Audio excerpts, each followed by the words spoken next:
So I have a backsplash to do here. It's going to have 3 rows of this glass mosaic tile as a border, and then it's going to be, this area here is all going to be that glass tile. And then I've got this Travertine 3x6 subway tile of this, and then it's going to be 3 rows of the glass, and then the rest is going to be the subway tile. So that's my project that I'm going to be doing right now. So the first thing I'm going to do is I'm going to cut my strips of glass mosaic tile. It's actually a glass marble mix, and it's usually just easy to cut it from the back. And when you're cutting through, now it looks like I'm cutting through all the way to the cardboard, but I'm actually not pushing all the way down because I don't want to damage the cardboard's on the countertop to protect the countertop, but you still want to be careful when you're cutting these things that you don't damage anything. So anyway, I'm just going to get all these strips ready. So I looked at these tiles and determined that they run very even in size. So what that means is you can use a very narrow grout line, and that's exactly what I'm doing here. I'm using 1/16 inch as a grout line.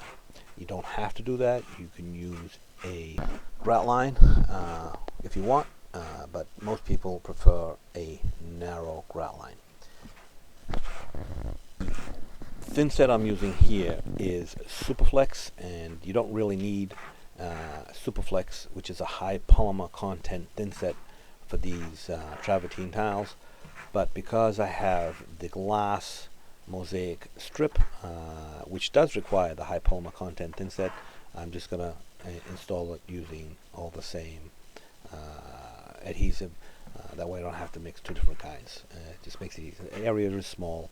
The high polymer content thin sets are expensive, but it's a small area, so I'm just going to use the same thin set all the way through.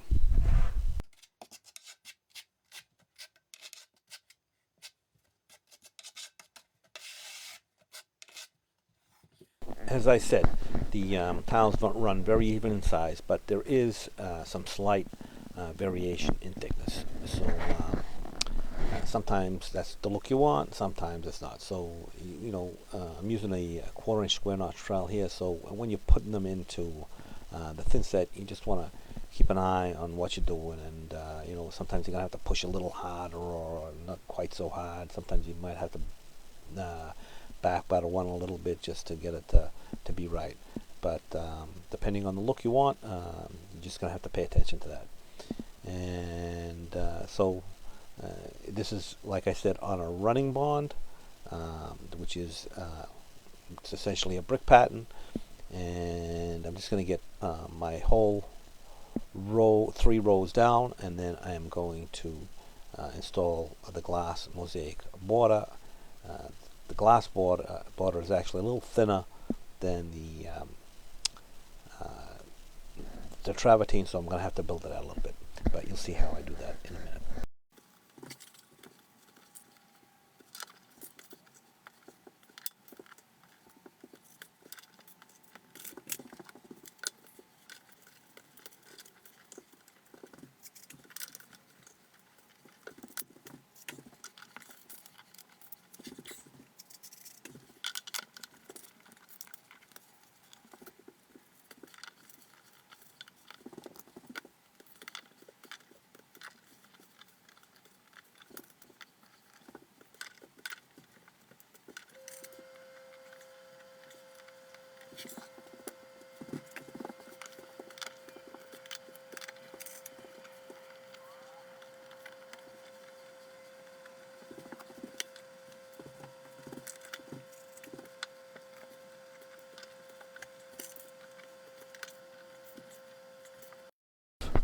My 3 rows of Travertine up. Now I am going to build out the area above it for the glass mosaic tile, because it's a little bit thinner than the Travertine.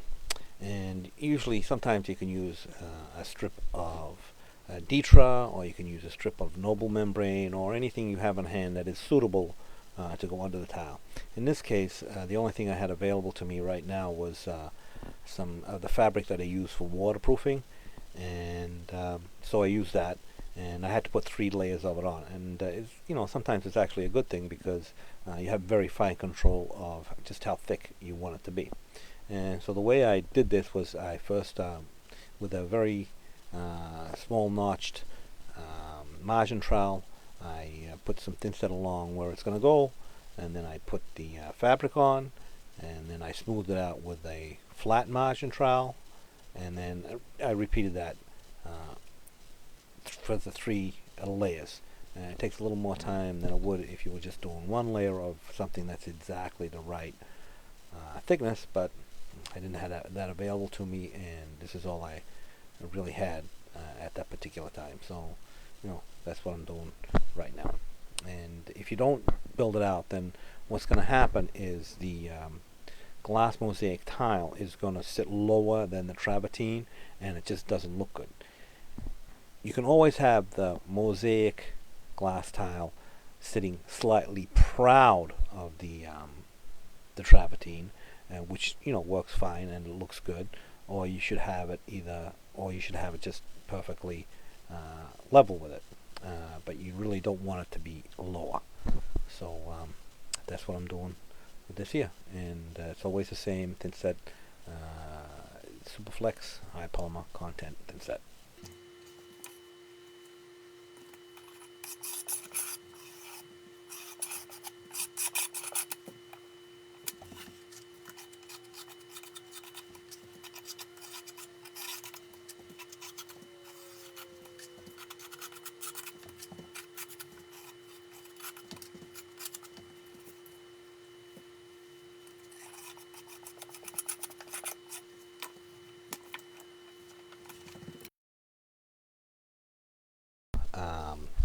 I've got all my build-up on.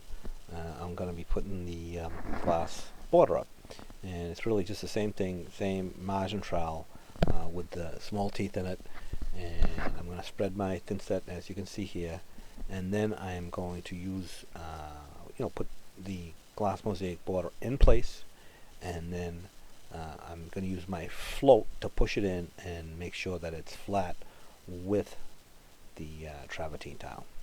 And that's pretty much all there is to it. It can be time consuming when you've got to build up the layer for the glass tile, but it's you don't want, like I said before, you don't want it sitting lower than the tile. It just doesn't look good. And there's other ways of doing it, but this is the way I usually do it.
By the stove here, between the lower counter and the upper counter, there's going to be the glass mosaic tile, and there was some little pieces of 1/4-inch Luan paneling on there, so I took those off, and I'm installing this Durock.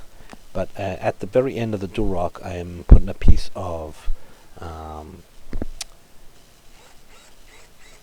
Schluter metal just to cover the edge, because there really wasn't any other way of doing it. They didn't have any leftover trim from the countertop, so this is what I came up with to cover that edge and make it look good.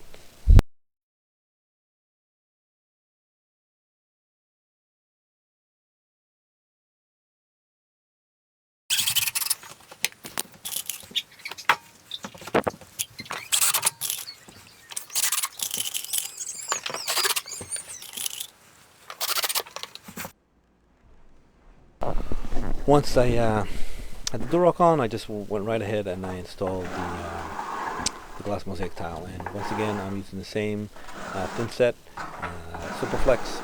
You have to use that for glass mosaic tiles. And the end pieces of the tile, where you see the exposed end, are polished and smoothed out those edges, so it looks decent and it has the same finish as the front of the tile. So just gotta be careful and put the tile on, pat it down with a float or a beading block, and make sure that it's all set into the thin set. And I'm just using a small V-notch trowel here to spread the thin set.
That's it. It's all done. Um, there's that metal piece of metal, shroud of metal to cover that edge. Same on this side here. And all the tile is up. So let it set. And then we'll come back tomorrow, seal it, and then grout. Now this is a sealer I'm using. It's 511 Porous Plus by Miracle, and it's this is one you want to use for travertine because travertine is very, very porous. There are other sealers, grades of sealer, which you can use to, for marble and granite, and but for the limestone, I like to use this for the travertine. And what you do is you can either brush it on, roll it on, whatever. I just usually just soak a small piece of rag, and I wipe it on the tile, making sure to get every piece of tile, and then you let it sit for 3 to 5 minutes, and anything that has not soaked in, you wipe off and buff it off, and just wipe it right off, because if you leave it, it tends to leave. If you don't wipe off the excess, it leaves streaks.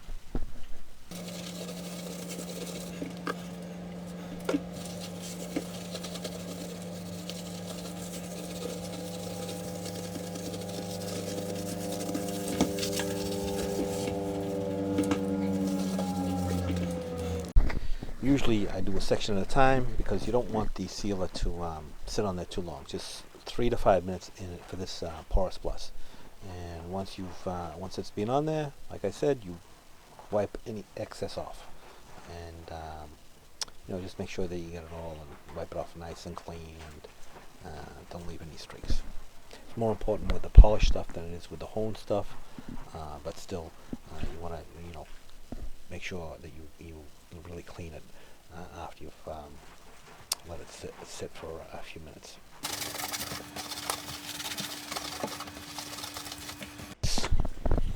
You have it sealed. This Porous Plus requires 6 to 12 hours before you can grout it. Some sealers are less time, but this one, because of it's just 6 to 12 hours. The sealer has dried and cured overnight, and now it's time to grout. And when you're grouting, you use a rubber float like the one I'm using here. There are several different kinds. I like the ones that have sharp edges on. They're soft, but they have like a sharp edge. Just easier to clean off the grout once you've spread it out. So basically, you're gonna just spread your grout onto the grout joints and grout lines, going over in several different directions, and then you're gonna go over with a sharp angle and take off the excess. And then you just keep on going, along. And with this travertine, it tends to soak the moisture out of the grout, because you seal the front, so that's sealed, but the edges of the tile are not sealed, and that's going to tend to soak the moisture out of the grout. So you don't want to go too far, get too far ahead of yourself. And once you've done a little bit, you'll get the idea of just how far you can go, and then you start to rinse it off.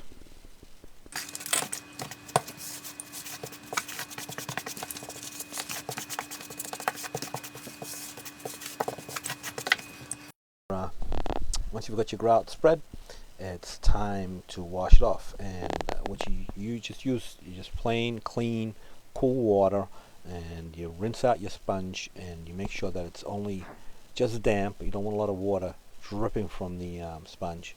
And you work your grout lines and clean the tile and clean the surface, and just clean it all off. Because the tile was sealed before it's grouted, the seal acts as a grout release, so it will be fairly easy to clean off. It should it should be very, very easy to clean, and shouldn't take too much time at all. See how it just rubs right off.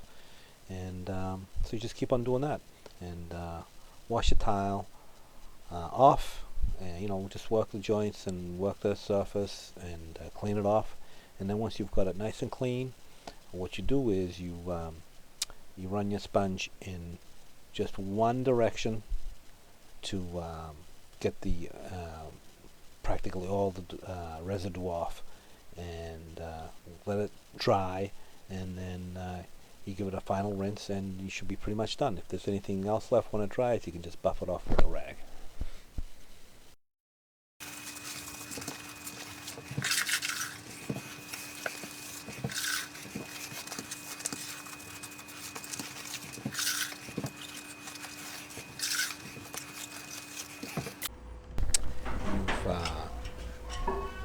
You've got the tile grouted, and it's time to caulk. And you want to caulk the tile all the corners, anywhere there's a change of plane or meet with this similar material. And here I'm using a color matching caulk. And when this caulk dries, and the grout dries, everything will be exactly the same color. This is not a step you want to skip, because if you just grout in the counter tile connection, it's just going to crack, and then you're going to have to come back and do it anyway. So just a good idea just to caulk it and be done with it. And if you do it at the same time, everything will match if you use a color matching caulk.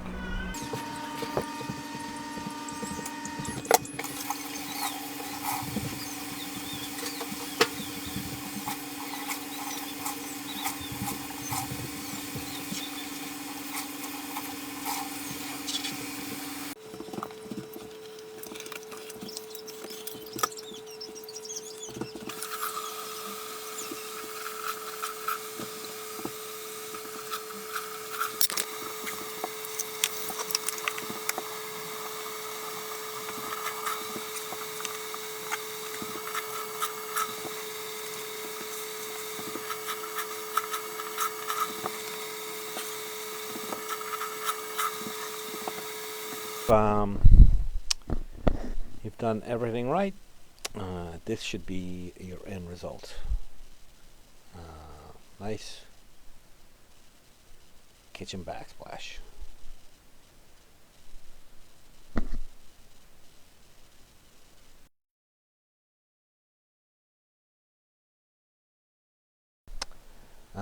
All the products that I used for this backsplash, everything I used for this backsplash I got at this store here. I'll leave a link in the description below.